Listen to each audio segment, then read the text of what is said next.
Hey, greetings everybody. It is GleeCon back again with another episode of Lore of Warcraft.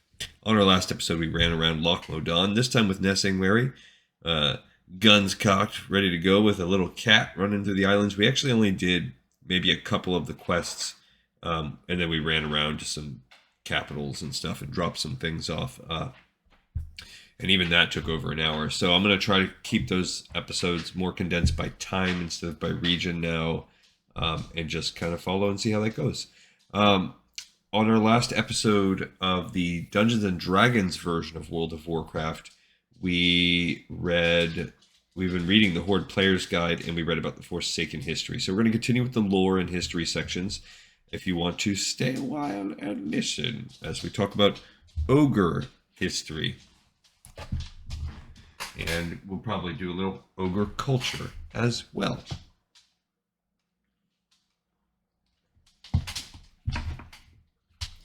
There I am, wandering the barrens, when this 14-foot bear leaps on me, ready to rip out my throat at the orders of the biggest orc I've ever seen. After some dramatic persuasion and some damn fine luck, I was able to calm down both and discovered the orc was actually the half-ogre champion Rexar. Feeling a need to talk about ogres, and glad I didn't have to fight the epic Beastmaster, I convinced him to spare a few moments to give me a refresher course in ogre history and culture. Enjoy. There isn't much known about ogres from before the Dark Portal. Originally from Draenor, ogres were one of the last races of Draenor's giants. Some orc scholars believe that the ogres were once intelligent and the dominant species of Draenor before the orcs rose to power. Orcs ruthlessly conquered ogre territory, enslaving or killing the ogres as they went. The war between the two races lasted quite a while, fueled by corruption from demonic forces. Soon the ogres were broken, the race either forced into exile or enslaved and used in experiments. To this day, most ogres hate orcs with a passion, remembering the wars they fought against each other. But they still work with them. And we have ogre magi as a sidebar real quick, and we're watching like some orc gladiators or something. Ogre magi are rare these days. From what I heard, it took altars made from elven runestones to make the big blue guys, and most of these altars were wiped out after the Second War. Seems that elves don't really like people corrupting their magics. Go figure. Despite many being killed during the Second War, ogre magi still exist today. Now, these guys should be extinct by now. I know I killed my fair share of these brutes during the Second War. However, they still pop up every now and then. From what I gathered, they can't breed true. Something about requiring souls to turn your average stupid ogres brilliant and blue or something. However, I heard from a few disreputable sources, mostly ogres who told me this between bouts of searching for belly button lint and nose boogies, that some particularly brilliant ogre magi learned to breed. Now, this tale may just be hearsay, but I think ogre magi found some abandoned runestones and started up the process again. Ogre magi appear even in Kalimdor, where the High Elves have no presence whatsoever. Thus, it is unlikely that their runestones exist in Kalimdor. Perhaps the Night Elf equivalent works? Yeah, so we got to figure out, or Blizz has to figure out, how ogre magi are appearing across both continents. How did that work? Naturally, since ogre magi are smarter than most folk in the Alliance, many run the show in their tribes. However, this isn't always the case. Remember, ogres respect power, and many ogre magi aren't as physically strong as other ogres. Thus, a smart ogre mage will run the show from the sidelines as an advisor to a powerful ogre warlord or barbarian. It's humbling, but better than being forgotten entirely, and less dangerous. Rexar has mixed feelings about these guys. He respects their power and intelligence, but he worries about their schemes. Ogre magi can't be happy with their particular lot in life, that's for sure, and scheme to fix the odds. Many say Mok Morok listened to a wandering ogre mage when he became power-hungry, though it wouldn't take much. Maybe one of the blue guys gave him the nudge he needed now that Mok Morok's disappeared. Who knows? Must be someone we're going to quest after in Classic. When the Dark Portal opened, several free clans of ogres crossed over to our world and frequented places that were far removed from orc encampments. The Horde used other ogres as shock troops. During the Second War, Gul'dan experimented on the ogre race, binding the souls of evil warlocks into ogres, and created the ogre magi. Intelligent and supernaturally powerful, the ogre magi dominated legions, and many rose to lead forces. The greatest ogre mage, Chok'Gall, impressed Doomhammer so much that the orc warchief granted the ogre mage his own clan, Twilight's Hammer, and then we had the sidebar about ogre magi up there. When the Horde lost the Second War, humans killed most of the ogres, viewing the giant creatures as a danger to everything around them. The rest fled to the wilds and made their own settlements. While most were nomadic, some stayed put. The few remaining ogre magi naturally rose to leadership positions, but some chose instead to act as advisors to weak-willed and dull-witted ogre chieftains, as we just read. A special note is the Stonemaul clan. Some years ago, Admiral Proudmoore of the Alliance assaulted Durotar. Realizing the Horde needed help, the Mok'Nathal Rexxar sought out the Stonemaul clan and attempted to join. Their leader, the tyrannical Korgal, had discovered the ancient Orcish axe Sarathil and used the artifact to control the clan. He forced Rexxar to undergo the trial of strength, running a monster-filled gauntlet to join. Rexxar succeeded, but Korgal still refused to help the Horde.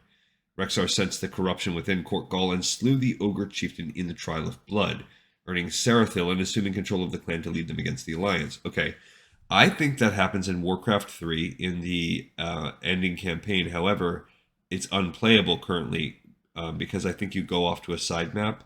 So I believe we could not do this. So I never actually played that story, but I do think it happens in Warcraft 3. After this battle, Rexxar disappeared into the Barrens, leaving the ogre warrior Mok'Morok in command. Power corrupts, however, and Mok'Morok broke many of the tribe's tenets and angered the clan. He attempted to subvert their lawful society and instead ruled the ogres as a dictator. Furthermore, tragedy struck the clan as Onyxia's brood overran Stonemaul village.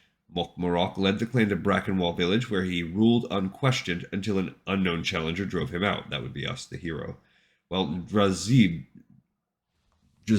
runs the show from the shadows, the clan seeks a new leader, but they have renewed their ties to the Horde. The aging Tharg is the most likely candidate for leadership of the clan, but most of the Stonemaul ogres secretly desire Rexxar's return. The clan hopes that under a strong and true leader they can drive back Onyxia's brood and return home. From what I've seen of Rexxar, if he returns, it'll be a cakewalk killing a few dragons. If he has no comments on whether he will return to his clan or not. So that is actually a lot of what happens in the storyline of, I want to say, Swamp of Sorrows. I always get Dustwallow Marsh and the Swamp of Sorrows mixed up. It's whichever one has the Onyxia camp, which I think is the Swamp of Sorrows, but it could be wrong. Mok'Nathal. Let's do a sidebar on that. I can't discuss ogres without mentioning their kin, the half-ogres. Orcs today respect the massive creatures, naming them Mok'Nathal, which I believe translates to the Sons of Nath, who I hear is an ogre war god. It is an honorable title. For a while, everyone thought half-ogres were extinct, and I had never heard of them before the tales of Rexxar circulated. I was pleasantly surprised by what he had to say of his race. No one really knows how it happened, but some orcs a while back would get a little frisky and decide that ogres weren't that ugly after all. Probably after drinking 5 gallons of ale. Their offspring showed the intelligence of orcs, but the strength of ogres. Orcs realized how useful these creatures would be and bred more. However, like their ogre parents, Mok'Nathal were too darn stubborn, and after a while the breeding stopped. Half-ogres crossed into Azeroth with several ogre clans during the First War and disappeared into the wilderness, preferring to be left alone. Wild doesn't begin to describe these guys who believe that tree-living critters are more interesting than we are. They don't hate other races, they just want to live their own lives by themselves. And I guess let's not be too quick to judge the orcs, because, okay, think about it. The likelihood of an ogre male impregnating a female orc seems logistically, in terms of body parts, unless the ogre males are diminutive downstairs, I just don't see that happening. I don't see the logistics. So you would have to think, okay, it'd be orc dudes that would go after the ogre females. Again, okay, this is all weird. Like they said, I guess they got drunk and frisky. But let's not judge the orc dudes too harshly yet, because we have never seen an ogre female at any point, anywhere. I don't know where they keep them. I'll keep my eyes peeled. Maybe there's someone somewhere, but I don't believe we've ever seen an ogre female. So for all we know, the difference between like ogre males and ogre females is like redonkulous, and they're completely different. Kind of like how you don't see female broken. Like there's just certain races that they never made female versions. And I think that's also why that's actually more of a sticking point probably than anything else for why ogres are not playable, because they would have to really address the issue of where the heck have the females been, what do they look like, and then go ahead and yeah. So I don't know, unless they have in their back pocket, which it seems like they should break that up. But oh well. Apparently, some orcs still get drunk today, as after Rexar's exploits, half-ogre appear again.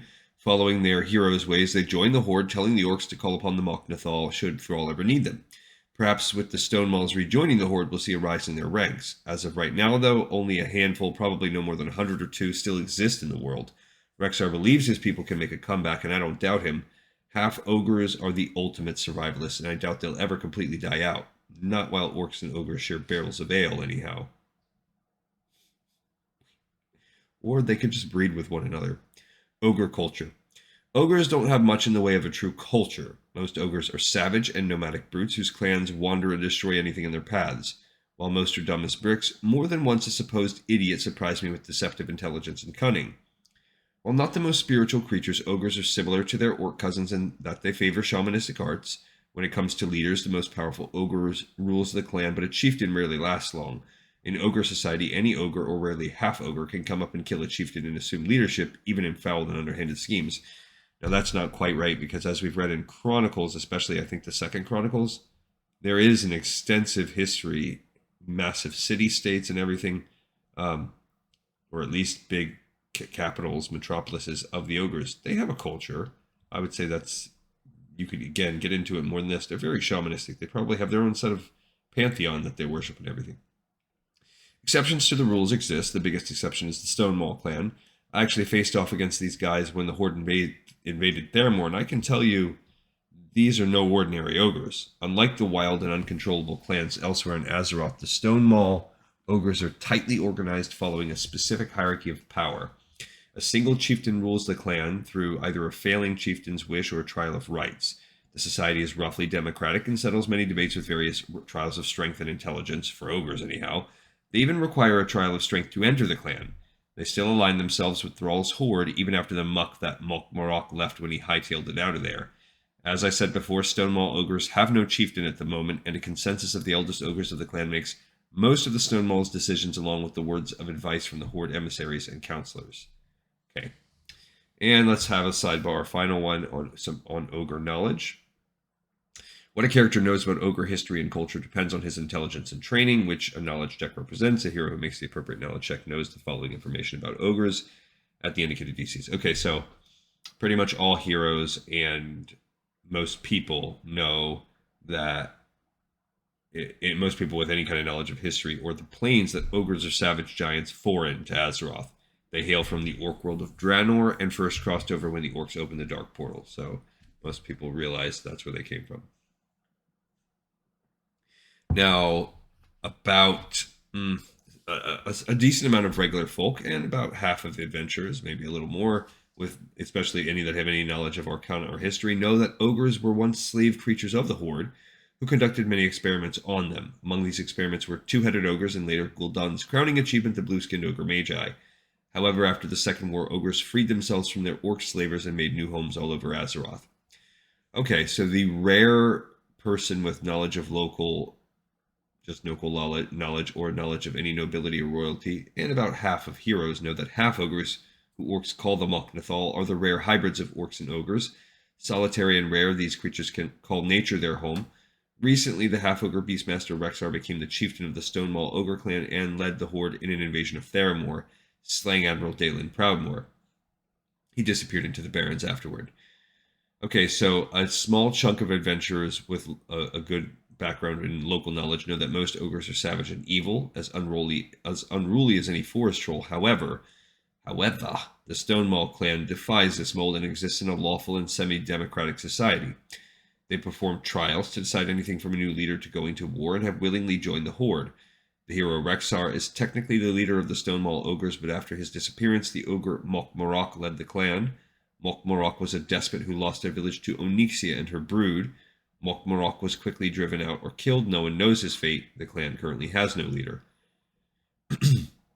And finally, the most erudite, last time I said esoteric, the most erudite of scholars with a background in arcana or history know that ogre magi are not typical ogres. During the Second War, the warlock Gul'dan committed several atrocities, including experimentation on the ogre race. He bound the souls of foul orc warlocks to ogres, thus creating creatures of immense power and intelligence. These blue-skinned creatures are rare these days, as they were created rather than bred and should not be able to reproduce. However, they still appear, and rumors mention an ability to breed or perhaps create additional members. All right, my audience, my fellow lore masters, absorbing all the lore possible. We got another episode in the pipe, 5x5. I thank you so much for watching and listening, and you better bet you're going to see me next time on Lore of Warcraft.